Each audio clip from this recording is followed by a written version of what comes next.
Sports Clash Radio with your hosts, Chad and JC Martin.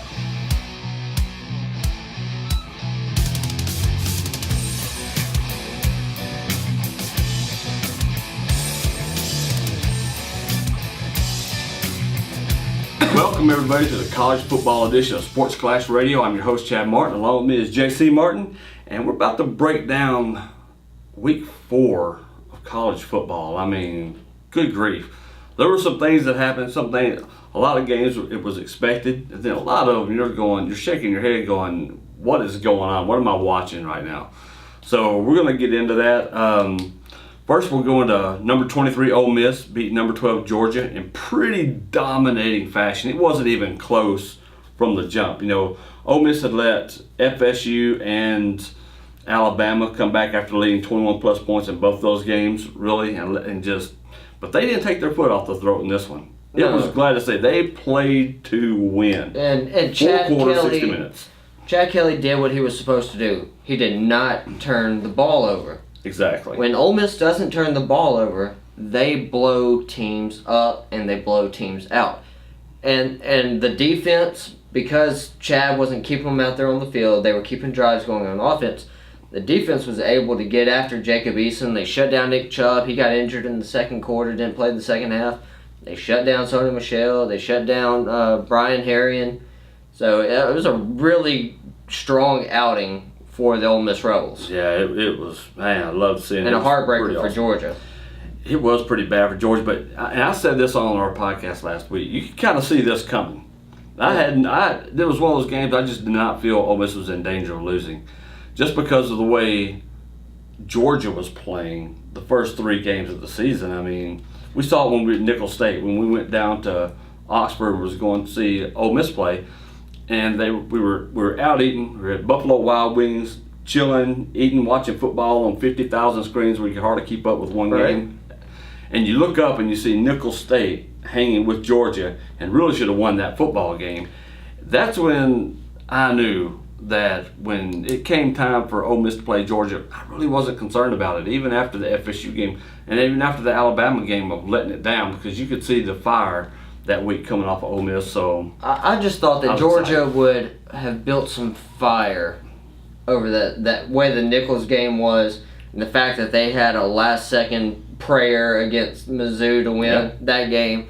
I thought Georgia would come into this game against Ole Miss focused and pissed off. But they weren't. They got pissed on. But Ole Miss came into the game legitimately pissed off. Oh, yeah. They were irate. They were ready to crack some heads. Well, they got tired of people like us talking about them going, why are they just giving up at the end of the first half and then letting teams score these garbage points on them and getting back into the football game, which is what happened with both Florida State and Alabama. There was no reason for that. As we said on that podcast, if the games were to end at halftime, Ole Miss is undefeated this year. Easily undefeated. But they don't. You play 60 minutes, you play 4 quarters, and Ole Miss finally played that the first time this season. Exactly. Number 11, Wisconsin, upset number 8, Michigan State. We were both picking Michigan State to win this. It looked just like it was going to be, why not? But Wisconsin, 30-6 over Michigan State. They started out fast, they never stopped, and they just put a sound ass whooping on Michigan State. But there's no other way to say it. Turnover, as it comes back to turnovers. And they beat Michigan State in their own house. Michigan State kept putting the ball on the ground. They threw the interceptions, and Wisconsin took advantage. I don't think that this Wisconsin, maybe they're better than I thought they were, but I still don't think they're great. Yes, they destroyed Michigan State, who I do believe is a good football team, but Wisconsin barely beat an average at best LSU team. Yeah, we'll get into LSU here in just a minute, but what I think was the game of the weekend, one I really enjoyed watching, and I'm not a fan of either of these teams, but it was a fun game to watch. Well, it was a fun game after halftime. Right, that's where the excitement happened. That's where all the excitement happened. We're talking about number 14 Tennessee going against the 19th ranked Florida Gators, which they just haven't beaten in whatever. It seems like it had been 11 years. It's been a long time.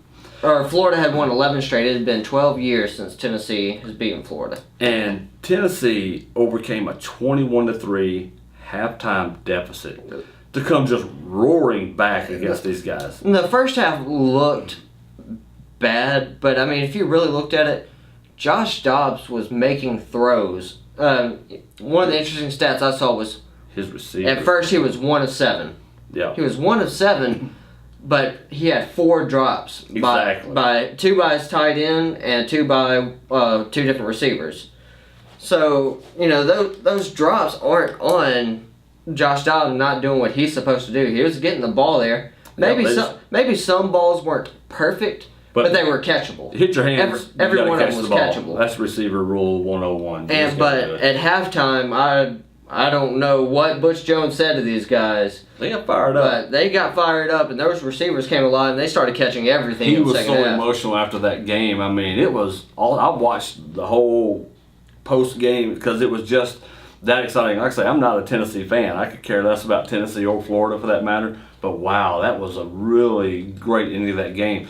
One of the most talked about moments was when did you see the Phantom Punch? Yes, I Oh did. my goodness, the flop, the Oscar-winning flop from Tennessee defensive back Rashawn Golden. I mean, good Lord. Yeah, Rashawn, man, you need to go play in the NBA or go Soccer. play for MLS or Yeah, go that's where join it's at. WWE because that's pretty good acting skills, buddy. It was. I mean, you know, he didn't even connect. He just laid down. I thought, wow, what a great. The fact that it was so obvious. Here's what disturbs me about that is they will look at a targeting play on replay Ad before they nauseam. eject somebody.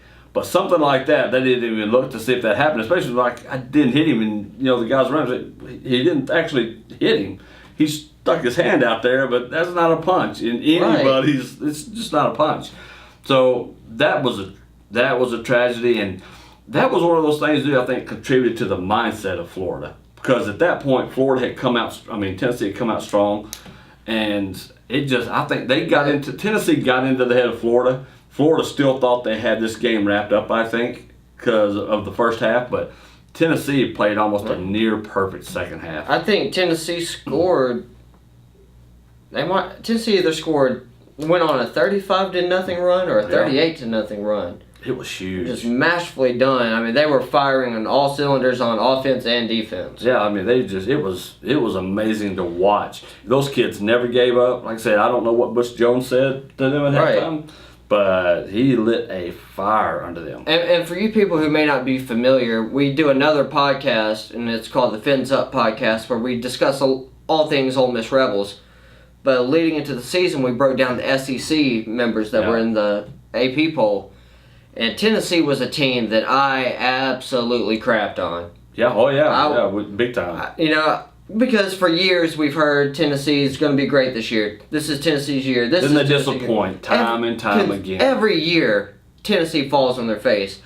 But this is the year that they're actually starting to look like the truth. This Tennessee team has fight in them.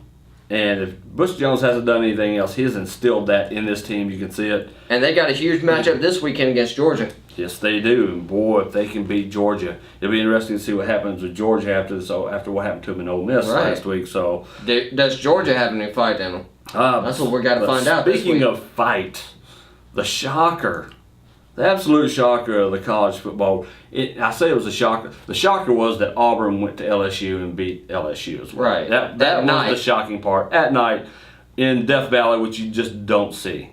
And it was one of the craziest endings you're going to see to a football game.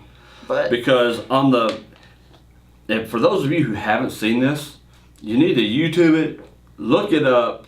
It's everywhere right now. But LSU lines up, they hike the ball. There's last play of the 1 game, second 1 on the second game clock. Hike the ball, throw it. It was amazing. He throws that ball and it puts it in the only place he could put it. Beautiful catch. The receiver actually got goodness. both feet in. That's a catch on Sundays. That's right. I mean, it was amazing. That LSU sideline goes nuts. They pile on. It was a wild atmosphere. However, of course, the referees and officials are going to review, that touchdown in the game. They always review that stuff. Turns out LSU did not get the ball snapped in time, so the game's over. So the rush of emotion changes from LSU back to Auburn. It was surreal watching that. I had missed the play before this because I was flipping back and forth between this game and Texas A&M and Arkansas. Yeah. So I had missed the play that led up to LSU setting up for their final play. And I come back. Sorry, I'm battling some sinus stuff here.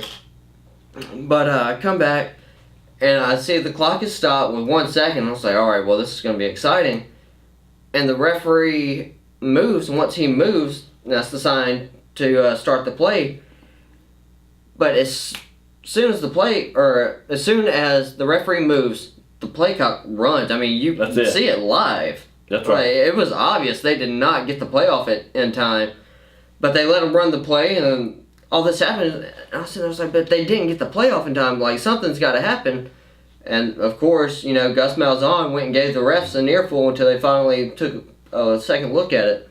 And that's one of the things about college football that I really do like is the fact that what they do is they let the play run through its course, and then they go back and look at it. Unlike the NFL, a lot of times, if they think you're down, they just go ahead and blow the whistle. Right. And we've seen a lot of amazing plays that some of these athletes who really do some truly amazing things on these fields just get, those calls are just blown dead and really never should have been. So college football has erred on the side of let the play go, and if there's a doubt, we'll look at it and make sure we get the call right. But we don't want to take away from the excitement of the game. And you kind of saw it right there, but wow, just what it did. And what happened, the result of this game, he was already on a short rope, but Les Miles, after this game, and offensive coordinator Cam Cameron, both gone from LSU now. Ed Orgeron is the interim head coach. He was the interim head coach at USC. Really rallied USC, and they decided not to give him the head coaching job. And well, it makes sense to me because if some people remember this, Ed Orgeron was actually the head coach at Ole Miss before Houston Nutt, and he was garbage. Yes. It was terrible. It was horrible. He's even come out and said that too, though, which is kind of funny. He said he just did not do that program any favors. He didn't. If anything, he helped set it back until Houston Nutt got there, kind of turned it around. But then Houston Nutt lost the locker room. Oh my goodness, it was awful when he was there. But again, it was those are just some of the amazing things that happened. But one thing I read on this was that LSU did not fire Cam Cameron. LSU fired Les Miles. They did not fire Cam Cameron. Ed Orgeron fired Cam Cameron. Oh wow! Yeah. I did not know that. I didn't hear that. So that interesting news. Just found out about it right now. Right. That's so cool. That's one of those things where was there some kind of tension between those two? So. But I have ever since last season when people were first calling for Les Miles' head, I have never once thought that this was Cam Cameron's fault. Yeah. Cam Cameron's been a successful offensive coordinator in the NFL. If you can call football plays on the highest level, you can certainly call it at a lower level. Exactly. And that is what the NCAA is. I don't care if it is SEC football, Big Ten football, Pac-12 football. It's college football. Yeah, that was just a power play then. Once you can do the job. That's all that is. That's I always thought this whole, whatever LSU's problem was squarely Les Miles. It was a lot. I know a lot of pundits have come out and they've said, well, Les is old and stubborn and he has to have things his way. Well, great. That should cost him his job. It shouldn't cost Cam Cameron his job because he's a phenomenal coordinator. Well, I mean, but a lot of coaches are that way. Look at Bill Belichick. How successful is he on the NFL level? Things are done his way, and there's no other way. And he's been around doing this for decades now. Right. And then you see people who've worked under him go off and become head coaches, and they can't do it. Exactly. Or they can do it to a certain level, but they can't beat the Patriots. Yep, but at the end of the day, Les Miles, Cam Cameron, both gone from LSU. And we'll see if Orgeron can turn this program around this year. They've got a tough road ahead of them still. It's going to be a long season for LSU. The biased Ole Miss fan in me hopes not. Exactly. Well, let's quickly run down the rest of the top 25 teams. From this weekend. Exactly. You had Florida State beat USF 55-35. Alabama completely rolled over Kent 48-0. Nick Saban's alma mater. There you go. Michigan beat up on Penn State 49-10. Houston stomped Texas State 64-3. Baylor beat downtrodden Oklahoma State 35-24. And that was my upset pick last week. I thought if Oklahoma State needs another win to regain some confidence, they could beat Baylor, and Well, they it just didn't lost happen. all kinds of confidence So, now. and then they go into this week having to face a Texas team who just had a week off. Yeah, and Texas is coming off a loss. Right, a close one at that. Exactly. So that'll be an interesting game for Texas. See what they do. Nebraska got the win over Northwestern, 24-13. Who doesn't beat Northwestern? Right. Stanford, they got past UCLA 22-13. That game was nuts in the final minutes. Like, you can erase everything that happened in this game up until the last 3 minutes of it. And then all of a sudden, it's in a completely different ball game. Christian McCaffrey, not his best game that he's ever had, but when they needed him, he was there. Exactly. This team, Stanford got down the field. They dink and dunked and threw beautiful tightrope sideline passes all the way down. I think they had a 3rd and short or a 4th and short. Handed the ball to McCaffrey, and McCaffrey managed to get like 4 yards on it to pick up a fresh set of downs. And then a backup wide receiver, like the backup wide receiver, catches the game-winning touchdown. UCLA gets the ball back with, I think, 24 seconds. First play is, I think, a 20 or 30-yard pass to the sideline. Guy gets out of bounds. They try to go deep. The pass gets broken up at the last second. And then Josh Rosen drops back, goes to throw the pass. He gets hit. The ball comes loose, and Stanford picks it up and runs it back for yet another touchdown to put the game away. Yeah, that was just a nutty ending for that game. But that's the good thing about college football too. You've got wild endings like that because you think about it.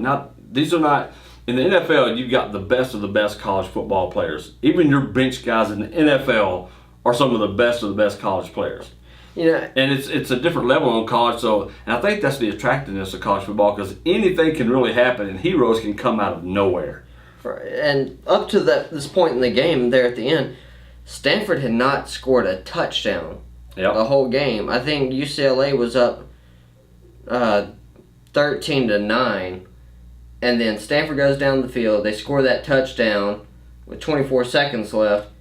And then they end up scoring another touchdown before the game's over. They scored 2 in 30 seconds, virtually, after not being able to score for 59 minutes. Yeah, I think the jitters got UCLA right there, and they saw the win coming, and then just choked. Absolutely. I mean, this was 60 for sure. You gotta start. It was a good old school football game. Yep. Just smash mouth the entire time. Louisville, they crushed Marshall 59-28. I tell you what, I don't think that I still don't see there being a close second yet for Heisman, but because he's just running away with Right, it. Lamar Jackson. I mean, it's ridiculous. He's a man beast. He is, and he's just showing it. Texas A&M trounced Arkansas 45-24. I really didn't. It was a really good game until halftime. It was, and then Arkansas just went. And honestly, I thought Arkansas might win this game, but nah.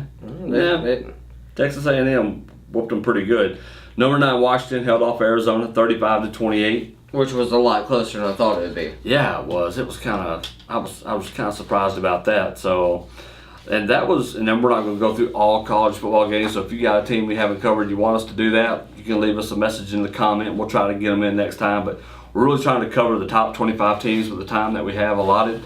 So let's go into the rankings. The new rankings came out. No surprise, Alabama is still number 1. Right. Ohio State's number 2, which I'm kind of surprised they are because Louisville actually got more first place votes than Ohio State did.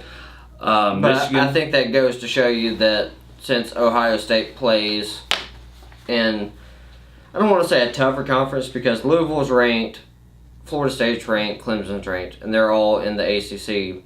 But you still have Wisconsin, Michigan State, Michigan, and you also have an undefeated Minnesota team in the Big Ten. So I think they went with the prestige rather than the flashiness. They went with the prestige of Ohio State over the flashiness of Louisville. probably right now. so. Michigan's number 4, Clemson 5, Houston 6, Stanford 7. Wisconsin, with their win, jumped up to 8. It took Michigan State's butt. Yep. The team they beat. Texas A&M is 9. They went up 1. Washington's 10. They fell down 1. Tennessee's up to 11. They moved up 3. Florida State's at 12. Which, that was interesting to see, that they didn't really come out the gate against USF solid. They kind of struggled a little bit at first, but then that's when they really got it right. rolling. Once they figured out the best ways to get Dalvin Cook utilized, it was over after that. Baylor is at number 13. They moved up 3 slots. Miami. I'm still waiting to see them collapse. I know, I want to believe that this Miami team can be that good, but they're sticking but I in don't. there. I don't either.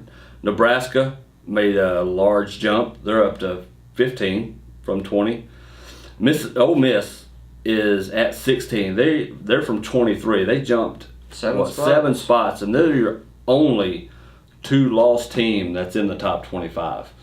But that's the level of competition. They lost to the number 1 team and the now number 12 team, who was the number 4 team. That's right. And we keep talking about playing levels of competition is why some of these teams are ranked higher than they are, and some of these guys are not. I mean, you look at Boise State; they're 3-0, but they're barely cracking the top 25. Right. So your competition matters, and these people who vote on these rankings, especially when it comes time to start putting the playoffs together and those 4 teams and stuff, who you play is going to matter. Because you can have the same records up here and be undefeated and not get in because your strength of schedule just sucks. You're playing too many cupcakes. If you want to be taken seriously, you got to play the big boys.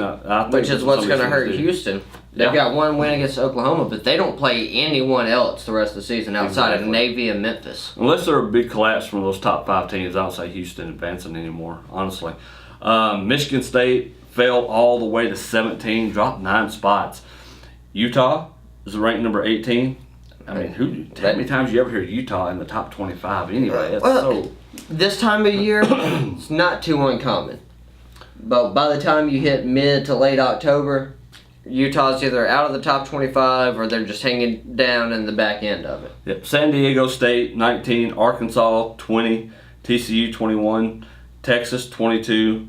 Florida is 23, Boise State 24, and Georgia 25. Just barely hanging on. Spots. They fell 13 spots. Yeah, 13. That's right. I mean, good Lord, that is a fall from grace right there. But again, it's the power of playing these nobody teams and struggling against them, and then playing a ranked team and getting destroyed will do that to you. So if you're out there wondering why certain teams fell and certain teams rose, or they didn't rise far enough, or they fell further than you thought, it's really, you can look no further than strength of schedule and how you perform against teams. It's mostly who you play and how you play them. And let Georgia be a prime example of that. Ranked number 12 falls to number 25 simply because they played unranked teams, and the first ranked team they played, they got destroyed. So, and that'll tell you a lot about a football team. So there you go. That's our college football for this past weekend. We will be talking about this upcoming weekend pretty soon, later on in the week. So stick around. Can't wait to get into that. It's going to be an interesting weekend, I think. You're going to have a lot of ranked teams playing against each other this weekend. So it'll be interesting. We'll talk about it later. See you guys soon.